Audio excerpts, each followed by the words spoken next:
आपण पाहत आहात सत्य व रोखठोक news channel Mahavrutt news.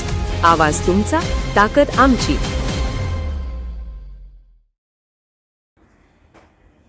Lingayat समाजासाठी अमृत संस्थेच्या योजनांचा मार्ग मोकळा। राज्य शासनाचा महत्त्वपूर्ण निर्णय। हिंदू लिंगायत आणि वीरशैव लिंगायत समाजातील आर्थिकदृष्ट्या मागास घटकांसाठी राज्य शासनाने अत्यंत महत्त्वपूर्ण आणि दिलासादायक निर्णय घेतलेला आहे। महाराष्ट्र संशोधन उन्नती आणि प्रशिक्षण प्रबोधिनी अमृत पुणे या संस्थेच्या लक्षित गटामध्ये आता हिंदू लिंगायत आणि वीरशैव लिंगायत समाजाचा समावेश करण्यात आला आहे आणि त्याबाबतचा शासन निर्णय इतर मागास बहुजन कल्याण विभागाने जारी केला आहे। या निर्णयामुळे या समाजातील नागरिक आणि विद्यार्थ्यांना शिक्षण स्पर्धा परीक्षा मार्गदर्शन कौशल्य विकास आणि स्वयंरोजगारासाठीच्या विविध योजनांचा प्रत्यक्ष लाभ मिळण्याचा मार्ग पूर्णपणे मोकळा झाला आहे।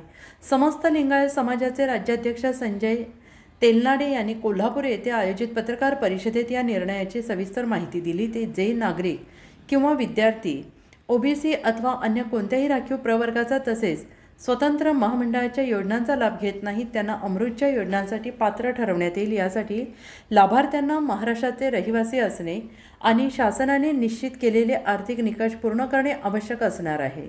आमदारांच्या विशिष्ट शिष्टमंडळाने केलेल्या पाठपुराव्याला आणि मुख्यमंत्र्यांनी दिलेल्या आश्वासनाला यश आल्याने समाज बांधवांमध्ये आनंदाचं वातावरण असून अधिकाधिक पात्र घटकांनी या संधीचा लाभ घ्यावा असे आवाहन आमदार शिवाजीराव पाटील यांनी केलं आहे। या निर्णयाअंतर्गत विद्यार्थ्यांना शैक्षणिक पातळीवर मोठी मदत मिळणार आहे।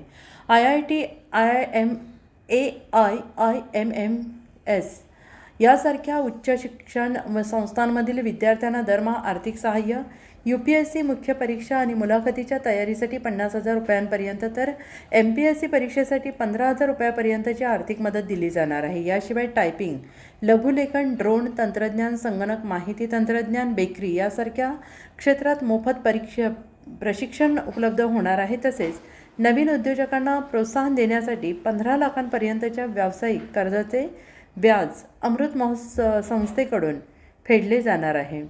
कृषी आणि कचरा व्यवस्थापन आधारित उद्योगांसाठी मार्गदर्शन आणि कर्ज उपलब्ध करून दिले जाणार आहे आणि या निर्णयाबद्दल लिंगायत समाज बांधवांच्या वतीनं राज्य सरकारचे आभार मानण्यात आले आहेत। शरणार्थी संजय शंकरराव तेलनाडे, इचलकरंजी महानगरपालिका नगरसेवक। 9 तारखेला 9 ऑगस्ट रोजी महाराष्ट्र राज्यातून लिंगायत समाजाचं जे आम्ही साखळी उपोषणाची जी सुरुवात ज्या दिवशी 9 तारखेला जे आम्ही केलेले त्याच दिवशी मुख्यमंत्री महोदयांचा जो दौरा अचानक ह्या कोल्हापूर जिल्ह्याला लागला म्हणून त्यावेळेला आम्ही जे आंदोलन करत असताना समस्त लिंगायत समाजातील 35 ते 40,000 लोक त्या ठिकाणी एकत्रित जमले।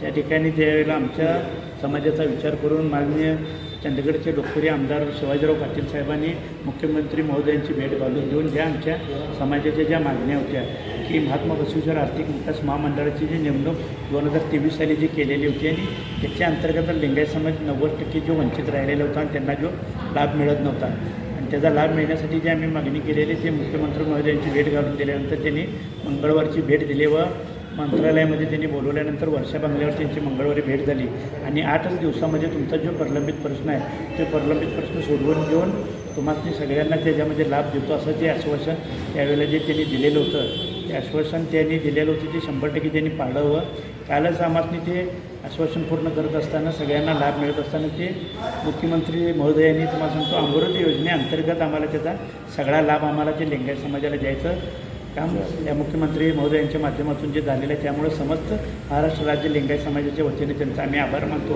व त्याच पद्धतीनं शिवाजीराव पाटील साहेब आमदार जे आहेत त्यांनी देखील मोठ्या पुढाकाराने ते घेऊन दिलेला शब्द पाळायचं काम त्यांनी करून दाखवलेलं आहे। त्याबद्दल लिंगायत समाजाच्या वतीने त्यांचा आभार मानतो आणि त्या ठिकाणी आम्हाला पाठपुरावा करत असताना त्या ठिकाणी लिंगायत समाज सोडून इतर जाती धर्मातील सर्व त्या ठिकाणी जे लोक तिथं आहेत ते सगळ्यांचा आम्ही आभार मानतो आणि मीडिया पत्रकारांचा देखील आम्ही आभार मानतो।